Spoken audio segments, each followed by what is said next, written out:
इससे पहले कि हम वीडियो में आगे बढ़ें, कृपया चैनल को सब्सक्राइब करें, कमेंट करके हमें बताएं कि आपको ये कहानी कैसी लगी और इसे ज़्यादा से ज़्यादा शेयर करें जिससे हमारे चैनल की ग्रोथ तेज़ी से हो।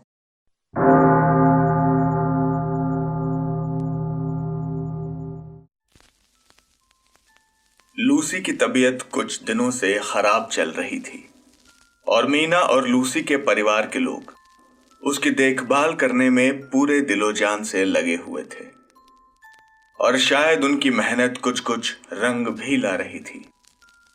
लूसी अब कुछ सुधर रही थी और वो पहले की तरह दिखने लगी थी। हालांकि उसकी नींद में चलने की आदत अभी पूरी तरह से खत्म नहीं हुई थी, पर वो कुछ कम जरूर हो गई थी। वो कभी कभी रात में अचानक सोते हुए उठ जाती और मीना के पूछने पर उसे अपने सपनों में हुई कोई भी बात याद नहीं रहती। कभी कभी तो वो मीना से कहती कि उसे रात में महसूस होता है कि उसकी आत्मा उसके शरीर से बाहर निकल गई है। वो देख पाती थी कि उसका शरीर बिस्तर पर पड़ा हुआ है। उसकी आत्मा घर से बाहर दूर दूर तक घूमती रहती और जब भी वो वापस आती थी तो वो मीना को उसके शरीर को हिलाकर जगाने की कोशिश करता हुआ पाती। मीना को लगता था कि शायद लूसी को कुछ हेलुसिनेशंस हो रहे हैं, जिसका कारण उसकी कमजोरी हो सकती है, पर कुछ भी हो, कम से कम उसकी सेहत तो बेहतर है। पर लूसी की जिंदगी में कुछ और भी घटा था। उसने डॉक्टर जॉन सेवर्ट से, जो कि उससे उम्र में थोड़ा बड़े थे, सगाई तोड़कर आर्थर होमवुड से सगाई कर ली थी। इसमें कोई गलत बात भी नहीं थी, क्योंकि डॉक्टर जॉन के पास लूसी के लिए कभी वक्त ही नहीं होता था।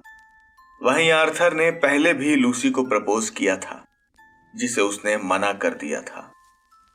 पर शायद उसे बाद में महसूस हुआ था कि वही उसके लिए सही लाइफ पार्टनर साबित होगा। वो दोनों अक्सर एक दूसरे से मिलते और मीना को भी लूसी आर्थर के साथ ज्यादा खुश दिखाई देती थी। शायद मीना का वक्त कुछ अच्छा चल रहा था, क्योंकि उसके पास Saint Joseph and Saint Mary hospital से एक दो चिट्ठियां आई थी।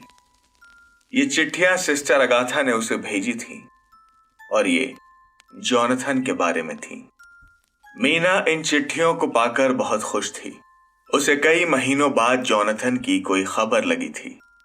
उसके मन में हमेशा ये डर बना रहता था कि जॉनथन को कहीं कुछ हो ना गया हो या फिर वो कहीं उससे दूर ना चला गया हो। पर आज उसे जो चिट्ठियां मिली थीं, उससे उसका डर कुछ कम हो गया था। पर फिर भी ये चिट्ठियां एक हॉस्पिटल से आने का मतलब था कि जॉनथन के साथ सब कुछ ठीक नहीं था। पहली चिट्ठी 12 अगस्त की थी, जिसमें सिस्टर अगाथा लिखती हैं, डियर मैडम विलेमिना, मैं ये चिट्ठी जॉनथन हार्कर की इच्छा से आपको लिख रही हूं, क्योंकि वो खुद अभी पूरी तरह से स्वस्थ नहीं है, मगर सेंट जोसेफ और सेंट मैरी के आशीर्वाद से उनकी तबीयत में तेजी से सुधार हो रहा है। उन्हें बहुत सीरियस दिमागी बुखार हुआ था और वो हमारी देख रेख में करीब 6 हफ्तों से हैं। वो आपको बहुत प्यार करते हैं और चाहते हैं कि आप उनके लिए ज्यादा परेशान ना हो। उन्होंने हमें एक दो चिट्ठियां अपने बॉस मिस्टर हॉकिंस को विडबी में भी लिखने को कहा है। उन्हें इस बात का दुख है कि मिस्टर हॉकिंस की प्रॉपर्टी डील को पूरा करने में उन्हें काफी ज्यादा वक्त लग गया। वो शायद कुछ और हफ्ते यहाँ पहाड़ों में हमारे असाइलम में आराम करेंगे और ठीक होते ही आपसे मिलने जरूर आएंगे। Blessings, sister Agatha. Sister Agatha ने एक और चिट्ठी मीना को लिखी थी, पर ये वाली उन्होंने जॉनथन के कहने पर नहीं बल्कि खुद से लिखी थी। उस चिट्ठी में लिखा था, मेरा पेशेंट अभी सो रहा है और मैं आपको बताना चाहती हूं कि जॉनथन ने मुझे आपके बारे में बहुत कुछ बताया है। वो आपसे बहुत प्यार करते हैं और वो चाहते हैं कि जल्द से जल्द आप दोनों की शादी हो जाए। मेरी शुभकामनाएं और आशीर्वाद आप दोनों के साथ हैं पर जॉनथन की मुझे काफी चिंता है। वो एक अच्छा नौजवान है, पर उसे शायद बहुत ही गहरा सदमा लगा है। मैंने अक्सर उसे नींद में जंगली भेड़ियों, खून, शैतानों और डेविल के बारे में बड़बड़ाते हुए सुना है। जब वो जागा हुआ होता है तब भी वो बहुत बुझा बुझा रहता है, और मैं चाहती हूं कि जब भी आप उससे मिलें तो उसे शांत रखने की कोशिश करें। उसकी बीमारी कुछ इस तरह की है जो कि सिर्फ दवाओं से ठीक नहीं होगी। जॉनथन जब यहां क्लॉसेनबर्ग की ट्रेन से आया था तब उसकी हालत बिल्कुल भी अच्छी नहीं थी। मैं उस वक्त आपको खबर नहीं कर पाई क्योंकि उसे कुछ याद ही नहीं था। हमने उससे बहुत पूछा, पर वो ना तो अपने परिवार के बारे में कुछ बता पाया और ना ही किसी दोस्त के बारे में। हमें पुलिस ने बताया कि जॉनथन ट्रेन स्टेशन पर बदहवास हालत में भागते हुए आया था और चिल्ला रहा था कि उसे घर जाने के लिए ट्रेन की एक टिकट चाहिए। पर हमने यहां जॉनथन की अच्छी देखभाल की है। यहां उसका व्यवहार सबसे बहुत ही अच्छा है और सभी उसे पसंद भी करते हैं। बस कुछ हफ्तों की बात है और वो बिल्कुल ठीक हो जाएगा। भगवान आप दोनों को सदा खुश रखें। सिस्टर अगाथा की चिट्ठियां पाकर मीना से रहा नहीं गया और वो तुरंत ही जॉनथन से मिलने सेंट मैरी हॉस्पिटल पहुंच गई। मीना ने जॉनथन के पास पहुंचते ही लूसी को एक चिट्ठी लिखी। उसमें लिखा था, मैं अपने सफर के बारे में ज्यादा बात नहीं करूंगी क्योंकि मुझे बस जॉनथन की ही चिंता है। जॉनथन, उसे पता नहीं क्या हो गया है। वो इतना दुबला और पीला पड़ चुका है। उसकी आंखों में देखने पर ऐसा लगता है जैसे उसकी जीने की इच्छा ही खत्म हो गई है। वो कहता है कि उसे पिछले कई दिनों में हुआ कुछ भी ठीक से याद नहीं है, या फिर कम से कम वो मुझसे तो ऐसा ही कहता है, और मैं भी बार बार पूछकर उसे परेशान नहीं करना चाहती। जिस तरह का सदमा उसे लगा है उसके दिमाग पर जोर डालना बिल्कुल ठीक नहीं होगा। सिस्टर अगाथा, जो कि एक सच्ची इंसान है, उन्होंने मुझे बताया कि जॉनथन ने उन्हें अपने अनुभवों के बारे में बहुत कुछ बताया है, पर वो उसे कुछ नहीं बताएंगी क्योंकि जॉनथन ने उन्हें ऐसा करने से मना किया है और वो अपने मरीज की इच्छा का सम्मान करती हैं। उन्होंने मुझे बस इतना ही बताया कि जॉनथन इसलिए परेशान नहीं है कि उसने खुद से कुछ गलत किया है या फिर उसे मुझसे कोई परेशानी है, बल्कि उसके डर की वजह ऐसी भयानक चीजें हैं जो शायद किसी भी इंसान को पागल कर सकती हैं। जॉनथन को मेरे सामने ही होश आया और उठते ही उसने मुझसे अपना कोट मांगा। जॉनथन ने अपने कोट की जेब से अपनी डायरी निकाली और मुझे मेरे पूरे नाम से पुकारा, विलेमिना। वो मुझे कभी भी इस नाम से नहीं बुलाता है। शायद वो कोई जरूरी बात करना चाहता है। उसने मुझसे कहा कि अब चूंकि हम शादी करने वाले हैं इसीलिए हमारे बीच कोई राज नहीं रहना चाहिए। तुम जानती हो कि मुझे एक तरह का दिमागी बुखार हुआ था और इसकी सारी वजहें इस डायरी में लिखी हुई हैं। तुम जब चाहो इसे खोलकर पढ़ सकती हो, पर प्लीज मुझे इस बारे में ना तो कुछ बताना और ना ही कुछ पूछना, जब तक कि ऐसे कोई हालात ना बन जाए जहां हम दोनों की जिंदगी दांव पर लगी हो। मैं इससे दूर ही रहना चाहता हूं। मैं यहां से अपनी और हम दोनों की जिंदगी को आगे ले जाना चाहता हूं और तुमसे शादी करके अपनी जिंदगी सुकून से गुजारना चाहता हूं। क्या तुम मेरी बात मानोगी? मैंने जॉनथन से ना तो कोई सवाल पूछा और ना ही जरा भी बहस की। सिस्टर अगाथा से मैंने कह दिया कि वो प्रीस्ट को आज ही बुला लें। हम दोनों आज दोपहर को ही शादी करेंगे। लूसी, मैं तुम्हें बता नहीं सकती कि जॉनथन को सही सलामत देखकर मैं कितनी खुश हूं। जॉनथन की डायरी को मैंने एक सफेद कागज में लपेटकर अपने पास सहेज कर रख लिया है। मैं और क्या कहूं। शायद मैं इस दुनिया की सबसे खुशकिस्मत लड़की हूं कि मुझे जॉनथन जैसा पति मिला है। लूसी, मैं तुमसे एक और बात कहना चाहती हूँ। तुम मेरे साथ बचपन से हो और मैं नहीं जानती कि तुम्हें यह पता है या नहीं, पर जॉनथन के अलावा अगर मुझे किसी और पर भरोसा है तो वो बस तुम ही हो। अगर मैं उसके सिवा किसी और से प्यार करती हूं तो सिर्फ तुम हो। मैं जानती हूं कि मुझे खुश देखकर तुम भी बहुत खुश होगी और मैं भगवान से प्रार्थना करूंगी कि जब तुम्हारी शादी आर्थर से हो तो तुम भी इतना ही अच्छा महसूस करो। मैं अभी अपनी कलम रोक रही हूं क्योंकि जॉनथन की नींद खुल चुकी है। मुझे उसे देखना होगा। तुम्हारी दोस्त मीना हारकर। मीना जब यहां नहीं थी तो लूसी को भी डायरी लिखने की आदत पड़ चुकी थी। वैसे भी मीना के वहां ना होने से वो काफी अकेला महसूस कर रही थी। जब मीना जॉनथन के साथ थी तब 24 अगस्त को लूसी लिखती है, जब तक मीना वापस नहीं आती मुझे भी यह डायरी लिखनी चाहिए, जिससे कि जब वो वापस आए तब मेरे पास उसे बताने के लिए बहुत कुछ हो और मैं कुछ भी भूल न जाऊं।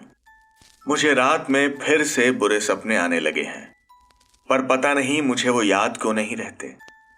मुझे हमेशा ही एक अजीब सा डर बना रहता है और फिर से मुझे वही पहले जैसी कमजोरी महसूस होने लगी है। कल ही आर्थर मेरे साथ लंच के लिए आया था और वो मुझे देखकर कुछ परेशान सा हो गया था। मैं कम से कम उसके सामने तो थोड़ा खुश दिखना चाहती थी, पर मुझसे ये नहीं हो रहा था। मैं सोच रही हूं कि आज की रात मां के साथ सो जाऊं। 25 अगस्त। आज की रात भी कुछ अच्छी नहीं बीती। मां की तबीयत भी आजकल कुछ ठीक नहीं रहती है और वो मुझे इसके बारे में बताना नहीं चाहती। उन बुरे सपनों के डर से मैं सोना भी नहीं चाहती थी और मैं काफी हद तक इसमें कामयाब भी रही थी। पर 12 बजते ही जैसे मुझ पर एक बेहोशी सी छा गई और मेरी आंख लग गई। मेरे कमरे की खिड़की पर बार बार कुछ खरोंचने और किसी चिड़िया के पंखों के फड़फड़ाने की आवाज आती रही, पर मैंने उठकर नहीं देखा। आज सुबह मेरी तबीयत कुछ ज्यादा ही बिगड़ी हुई थी। कमजोरी की वजह से मेरा बिस्तर से उठने का भी मन नहीं था। और एक बात है, मुझे ठीक से सांस भी नहीं आ रही है। शायद मेरे फेफड़ों में इन्फेक्शन हुआ है। मैं नहीं चाहती कि आर्थर मुझे इस हाल में देखे। 30 अगस्त को लूसी की एक चिट्ठी मीना को मिली, जिसमें लिखा था, मीना, तुम्हें ढेर सारा प्यार। मैं उम्मीद करती हूं कि तुम और जॉनथन जल्दी ही यहां वापस आओगे और मेरे साथ इसी घर में रहोगे। हम ढेर सारी बातें करेंगे और पोर्ट पर घूमने जाएंगे। मेरी तबीयत भी अब काफी अच्छी रहने लगी है और मुझे ठीक से नींद भी आती है। अगर मुझे अच्छी तरह याद है तो मैं कम से कम 1 हफ्ते से रात में अपने बिस्तर से नहीं उठी हूं। और मैं एक और अच्छी बात तुम्हें बताना चाहती हूं कि आर्थर यहां आ चुका है और हम अक्सर ही बाहर घूमने जाते हैं। वो मेरे लिए हमेशा ही खाने की अच्छी अच्छी चीजें लाता है और शायद इसी वजह से मेरा वजन भी थोड़ा बढ़ गया है। हम साथ में घुड़सवारी करने, नाव पर घूमने और कभी कभी टेनिस खेलने भी जाते हैं। हम दोनों ही एक दूसरे को बहुत प्यार करने लगे हैं और मैं सोच रही हूं कि इस 28 सितंबर को ही उससे शादी कर लेती हूं। रुको, वो मुझे आवाज लगा रहा है। मैं ये चिट्ठी खत्म करती हूं और अब तुमसे यहीं पर मिलूंगी। लूसी। लूसी अपनी बिगड़ती सेहत के बारे में मीना से तो झूठ बोल रही थी, पर आर्थर का क्या? वो लूसी की इस बिगड़ती हालत को दिन ब दिन देख रहा था और वो समझ चुका था कि उसे इस बारे में जल्दी ही कुछ करना होगा। उसने डॉक्टर जॉन सेवर्ट को, जिसे वो मजाक में जैक कहता था, उसे चिट्ठी लिखी। ये चिट्ठी 31 अगस्त की ही थी। इस चिट्ठी में वो लिखता है, मेरे दोस्त जैक, मुझे तुमसे एक फेवर चाहिए। लूसी की तबीयत कुछ ठीक नहीं है। मुझे नहीं लगता कि उसे कोई खास बीमारी हुई है, पर फिर भी वो बहुत कमजोर हो गई है और दिन ब दिन और भी ज्यादा कमजोर होती जा रही है। मैंने उससे इस बारे में पूछा है, पर उसे भी पता नहीं कि ऐसा क्यों हो रहा है। मैं उसकी माँ से ये सब पूछकर उन्हें परेशान नहीं करना चाहता। लूसी की माँ को पहले से ही दिल की बीमारी है और वो जानती हैं कि वो ज्यादा दिन नहीं जी पाएंगी। उन्होंने अभी तक लूसी को ये सब नहीं बताया है और मुझे भी कुछ कहने से मना किया है। अगर हो सके तो कल तुम दोपहर 2 बजे लंच पर आ जाओ, जिससे लूसी की माँ को कोई शक ना हो। लंच के बाद मैं तुम दोनों को कुछ देर के लिए अकेला छोड़ दूंगा, पर मुझसे इस बारे में घर पर कोई बात मत करना। तुम मुझे अकेले में लूसी की सेहत के बारे में बताना। तुम्हारा दोस्त आर्थर। लूसी और आर्थर के साथ लंच करने और लूसी की अच्छी तरह से जांच पड़ताल करने के बाद 2 सितंबर को डॉक्टर जॉन की एक चिट्ठी आर्थर को मिली। उसमें लिखा था, मेरे दोस्त आर्थर, मैंने लंच पर लूसी का मुआयना किया था और मुझे भी ऐसा नहीं लगता कि मिस वेस्टर्ना को कोई खास बीमारी है। कम से कम हम डॉक्टर्स को तो इसके बारे में नहीं पता। हालांकि मैं ये भी कहूंगा कि मैं उनकी सेहत से खास खुश नहीं हूं। मैंने आखिरी बार जैसा उन्हें देखा था वो वैसी तो बिल्कुल भी नहीं है। पर आर्थर, तुम अपने दिमाग में एक बात जरूर रखना कि मुझे अपने क्लिनिक में लूसी की जांच करने का मौका नहीं मिला है और अपने दोस्त की खातिर मेरा यह फर्ज है कि मैं तुम्हें सारी बातें खुलकर बताऊं। तो सुनो, जब तुम मुझे और लूसी को अकेला छोड़कर चले गए थे तो वो मुझे कहीं से भी दुखी या फिर हताश नहीं लगी, पर मुझे जल्दी ही समझ आ गया कि वो बस सामने बैठी अपनी मां को भटकाने की कोशिश कर रही थी, जिससे उन्हें कोई शक ना हो। लंच के बाद लूसी और मैं कुछ देर अकेले बैठे और जल्दी ही लूसी के चेहरे से खुशी का वो नकाब उतर गया। लूसी कुर्सी पर एक लंबी सांस लेकर बैठ गई और उसने अपने चेहरे पर हाथ रख लिया। मैंने लूसी से कहा कि तुम्हारी तबीयत ठीक नहीं है ना। उसने जैसे हार मान ली थी। वो बोली कि तुम चाहो तो आर्थर को सब कुछ बता सकते हो। मुझे वैसे भी अपनी कोई खास चिंता नहीं है, पर मेरी मां, उनकी बात अलग है। तुम उन्हें मेरे बारे में कुछ मत बताना। वो वैसे भी आजकल बड़ा परेशान रहती हैं। मुझे साफ दिखाई पड़ रहा था कि लूसी के शरीर में खून की कमी है, पर मुझे एनीमिया के कोई भी लक्षण नजर नहीं आए। इसे मेरी अच्छी किस्मत ही कहना ठीक होगा कि मुझे उसके खून की जांच करने का मौका मिल गया। खिड़की खोलते वक्त लूसी की उंगली में एक छोटी सी खरोंच लग गई और उस चोट से थोड़ा सा खून बह निकला था। मैंने तुरंत ही लूसी से पूछकर खून का थोड़ा सा सैंपल ले लिया और उसे अपनी क्लिनिक में टेस्ट किया। मैंने पाया कि लूसी का खून उतना ही गाढ़ा था जैसा कि आम तौर पर किसी भी सेहतमंद इंसान का होता है, पर फिर भी लूसी की इस हालत का कोई ना कोई कारण तो है जो मैं समझ नहीं पा रहा हूं। कहीं लूसी दिमागी तौर पर परेशान तो नहीं? उसने सांस लेने में तकलीफ की बात भी मुझे बताई थी और यह भी कि उसे बहुत डरावने सपने भी आते हैं, पर ताज्जुब है कि उसे वो सपने याद ही नहीं रहते। ये काफी अजीब है। मैं समझ सकता हूं कि हमें अपने सपनों में देखी गई बहुत सी बातें याद नहीं रहती, पर उन सपनों का दिमाग से किसी खाली ब्लैक बोर्ड की तरह साफ हो जाना मैंने पहली बार सुना है। मिस लूसी ने मुझे अपनी नींद में चलने की आदत के बारे में भी बताया और यह भी कि मिस मीना के बहुत जतन करने के बाद उसकी आदत छूट भी गई है। मैं तुमसे झूठ नहीं बोलूंगा आर्थर। लूसी को जो भी परेशानी है वो मेरे और किसी भी आम डॉक्टर की समझ से परे है। पर एक इंसान है जिसने इस तरह की और इससे भी अजीबोगरीब कई तरह की बीमारियों को ठीक किया है। तुम चाहो तो उन्हें मेरा गुरु भी कह सकते हो, पर मेरे लिए वो एक गुरु और दोस्त दोनों ही हैं। उनका नाम है प्रोफेसर एब्राहम वैन हेल्सिंग। मैंने उन्हें लूसी के बारे में सब कुछ बता दिया है और कह दिया है कि वो जल्द से जल्द यहां आ जाएं। तुम ये समझो कि जैसे तुम मेरे दोस्त हो और तुम मेरे लिए कुछ भी करोगे, वैसे ही प्रोफेसर वैन हेल्सिंग मेरे मेंटोर हैं और वो मेरी बात कभी नहीं टालेंगे। बस तुम मेरी इतनी बात मानना कि वैन हेल्सिंग थोड़े सख्त मिजाज इंसान हैं और इसीलिए वो जो भी कहें उस पर कभी बहस मत करना।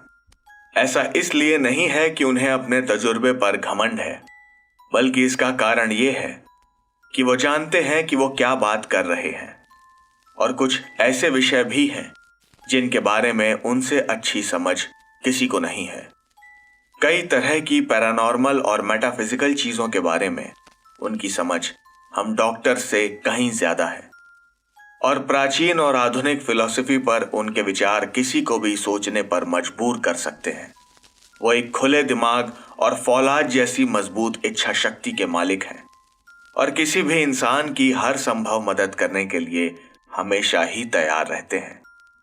आर्थर, ये सब मैं तुम्हें इसलिए बता रहा हूं जिससे तुम्हें यकीन हो जाए कि मैं उन पर कितना भरोसा करता हूं और मैंने मिस लूसी की बिगड़ती सेहत का राज पता लगाने और उसे सुधारने के लिए बिल्कुल सही इंसान को चुना है। मैं कल फिर मिस लूसी से मिलने उनके घर जाऊंगा। तुम्हारा अजीज दोस्त डॉक्टर जॉन सेवर्ड।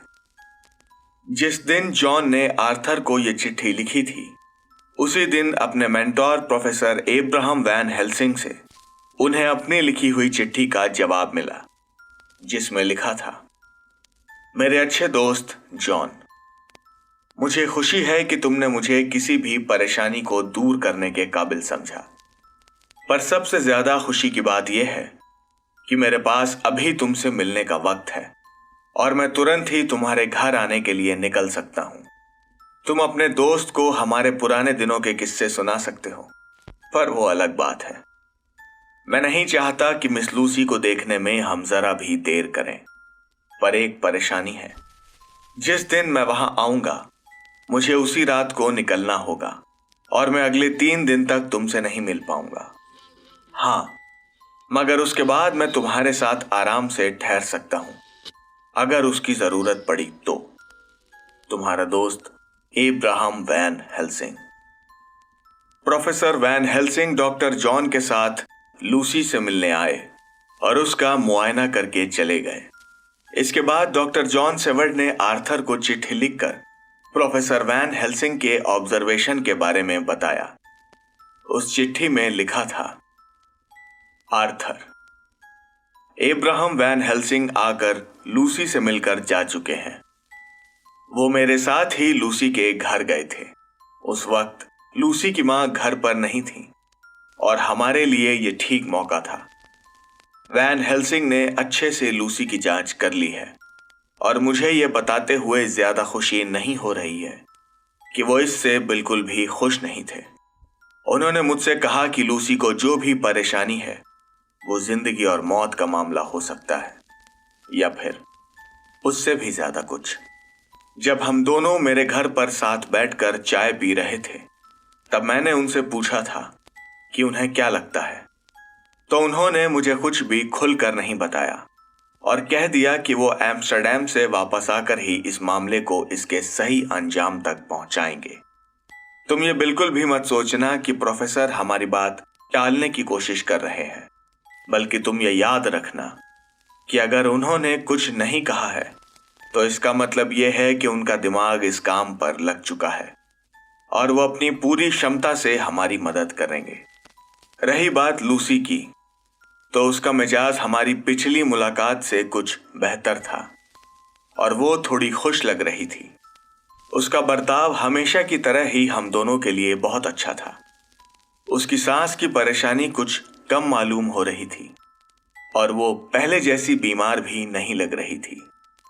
जब प्रोफेसर लूसी की जांच करके बाहर आए थे, तो उन्होंने एक डॉक्टर की हैसियत से मेरे साथ कुछ जानकारी साझा की थी। उन्होंने कहा था कि लूसी के शरीर से काफी खून गायब हो चुका है, पर ये एनीमिया नहीं है और इसका सही कारण पता लगाने के लिए उन्हें थोड़ा वक्त चाहिए। इसीलिए जब तक मैं तुमसे कुछ ना कहूं, तुम बहुत ज्यादा परेशान मत होना और ना ही लूसी को परेशान करना। तुम्हारा दोस्त जॉन। इस बीच डॉक्टर जॉन ने प्रोफेसर वैन हेल्सिंग को 3 टेलीग्राम भी भेजे उस जमाने में टेलीग्राम भेजने का मतलब होता था कि कोई बहुत जरूरी बात है, और था भी वैसा ही। पहले 2 टेलीग्राम में तो डॉक्टर जॉन ने लूसी की सुधरती तबीयत के बारे में लिखा था और इसकी खुशी भी जाहिर की थी, मगर तीसरे और आखिरी टेलीग्राम में उन्होंने लूसी की बिगड़ती सेहत के बारे में काफी चिंता जताई थी और वैन हेल्सिंग को जितना जल्दी हो सके मिलने को कहा था। पर पिछले कुछ दिनों से डॉक्टर जॉन सेवर्ट भी एक अलग ही परेशानी से जूझ रहे थे। दरअसल उनके मेंटल असाइलम में एक बड़ा ही अजीब पेशेंट था, रेनफील्ड। इस दिमागी मरीज के बर्ताव ने डॉक्टर जॉन सेवर्ट को चक्कर में डाल रखा था और वो अक्सर उसकी हरकतों से चौंक जाते थे। कहने को तो रेनफील्ड दिमागी मरीज था और लगभग पागल ही था, पर उसका व्यवहार कभी भी किसी स्टाफ मेंबर या डॉक्टर जॉन के प्रति खराब नहीं रहा था। वो बड़े ध्यान से उनकी बातों को सुनता और ज्यादातर बातें मान भी लेता। डॉक्टर जॉन उसे ठीक करने के लिए और उसे नॉर्मल महसूस कराने के लिए अक्सर अपने साथ नाश्ते पर बुलाते और वो बाकी लोगों की तरह ही बर्ताव करता, पर फिर भी रेनफील्ड नॉर्मल नहीं था। डॉक्टर जॉन जून के महीने से अपनी डायरी में रेनफील्ड के बारे में लिख रहे थे और उनका जर्नल कुछ इस तरह से था। 6 जून। रेनफील्ड का बर्ताव काफी अजीब सा हो गया है। वो काफी स्वार्थी हो गया है और हम सबसे बहुत कुछ छुपाने लगा है। ऐसा लगता है जैसे वो किसी मकसद के लिए काम कर रहा है। काश मुझे पता होता कि वो किस प्लान पर काम कर रहा है। पता नहीं उसे जानवरों से प्यार है या फिर ये उसकी सनक है। उसने अपनी सेल में कई तरह के कीड़े मकोड़े इकट्ठा करना शुरू कर दिया है, मकड़ियां, मक्खियां और न जाने क्या क्या। उसने एक जार में कई सारी मक्खियों को बंद करके रखा है। वो उन्हें अक्सर कुछ न कुछ खाने को भी देता रहता है।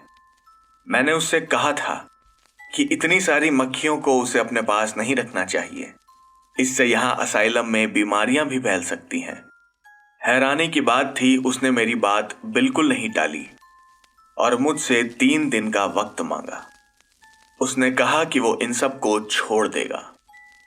आज 18 जून है और उसने मक्खियों को छोड़कर अपना सारा ध्यान मकड़ियों पर लगा दिया है। न जाने कहां से कई सारी बड़ी बड़ी मकड़ियों को इसने एक डब्बे में जमा कर लिया है। रेनफील्ड इन मकड़ियों को अपनी जमा की हुई मक्खियां खिलाता है। उसकी जमा की गई मक्खियां अब बहुत कम हो चुकी हैं और वो अपने खाने का लालच देकर और मक्खियां पकड़ता रहता है। 1 जुलाई। आज मैंने रेनफील्ड से कहा कि उसकी जमा की गई मकड़ियां अब बहुत ज्यादा हो गई हैं और कहीं ये वहां रहने वाले बाकी मरीजों के लिए परेशानी न बन जाए। मेरी इस बात से रेनफील्ड थोड़ा दुखी हो गया था। उसकी ऐसी दुखी शक्ल देखकर मैंने कहा कि वो चाहे तो 2-4 मकड़ियां अपने डब्बे में रख सकता है, पर इससे ज्यादा नहीं।